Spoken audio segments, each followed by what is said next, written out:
In this video, I'm going to go over the similarities and differences between the two crypto projects, XRP and XLM. Okay, if you don't know, XRP and XLM are the two leading ISO 20022 compliant cryptos, and they are very similar, but they do have a little bit of differences. Right here, this article by Binance kind of explains that. It says XRP versus XLM, what new crypto investors should know. Ripple XRP and Stellar XLM are two valuable cryptocurrencies that support the transfer of currency between parties and borders. So they both kind of have the same purpose, but they both kind of do it a little differently. But while Stellar is open to the public, Ripple is mainly for banks and financial institutions. Both of these have similar mechanisms for operation, as they take little time to transfer and have little to no fees. The inflation and deflation points are also different between the two, with XRP being deflationary and XLM being inflationary.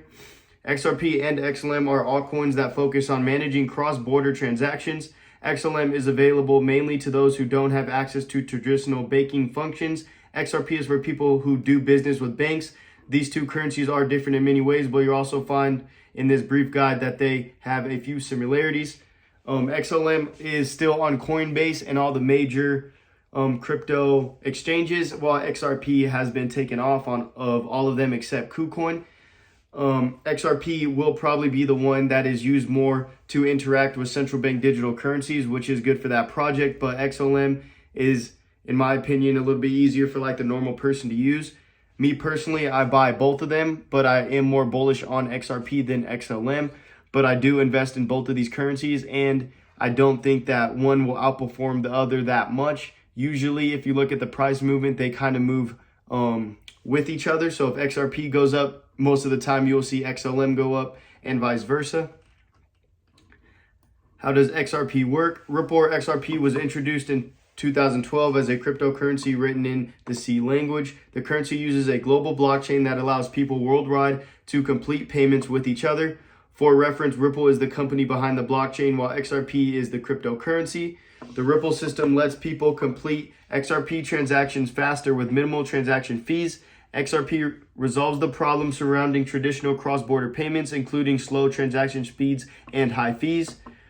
XRP uses a permissionless ledger for access. The log means that only those who can be identified under specific points can access the blockchain.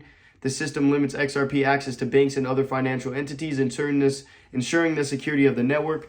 So XRP is really only used for larger transactions between banks and financial institutions. It's not open to just the public and stuff like that. Obviously, the public can still buy the cryptocurrency. How does XLM work? Stellar or XLM is a cryptocurrency formed by the Stellar Development Foundation, released in 2014, and also featuring an API code using the C programming language. Stellar allows people to transfer fiat currencies as digital money. Users can complete transactions with their preferred fiat currency. Stellar is the company behind the system, and XLM or Lumens is the cryptocurrency. But what makes Stellar different from Ripple is that Stellar is accessible to people who don't have access to banking. It works for people in less developed countries that don't have the same banking structures compared to more economically developed countries. The network takes one's fiat currency and converts it to XLM or Lumens, which convert to the recipient's currency.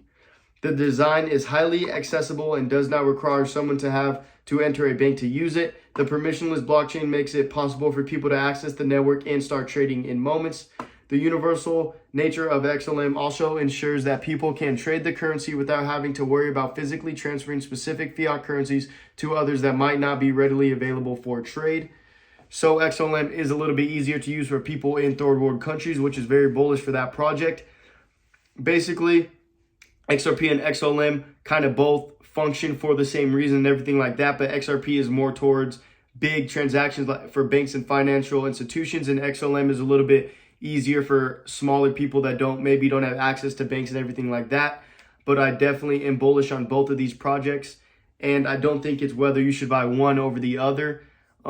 Definitely, if you have a favorite, maybe buy more of that one than the other one, but I definitely think that both of them are going to do very well in the next bull run, especially with the new ISO 20022 payment system that these two are the leading cryptocurrencies in. What makes XRP or XLM different? Both platforms have an integrating background Jed McCaleb co-founded Ripple in 2012 as a platform designed for banks to access, but in 2014, McCaleb co-formed Stellar to focus on providing an open approach to banking. The method of operation that Ripple and Stellar use are similar, but it is the difference in accessibility that stands out. Stellar is an open source platform, meaning anyone can access the system, but Ripple requires people to receive permission to use it, meaning only banks and other financial groups can use the blockchain. So they both have one of the same developers, and basically it's just the accessibility that is the main difference. Inflation and deflation. XRP is a deflationary currency, meaning the purchasing power of the currency will likely increase as time goes on due to its increasing scarcity. This is because XRP's transaction fees are burned or permanently removed from circulation. Meanwhile, Stellar has a fixed annual inflation rate of 1%. The inflation helps ensure people who can access XLM can continue to receive a decent value for the currency as inflation progresses worldwide. XLM was distributed to the public upon release. With more than 90% of the currency going to the public, at least half of the XRP tokens are owned by the currency's founders. They were aiming to regulate the XLM system and ensure its continued functionality.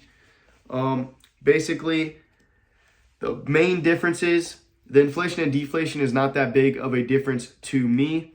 The main difference is just the accessibility and why each token would be used.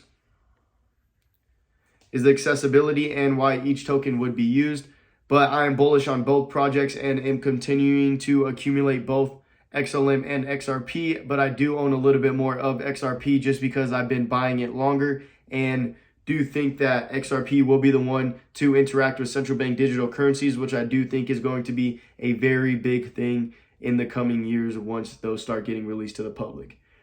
And yeah, that's it for this video. Thanks for watching.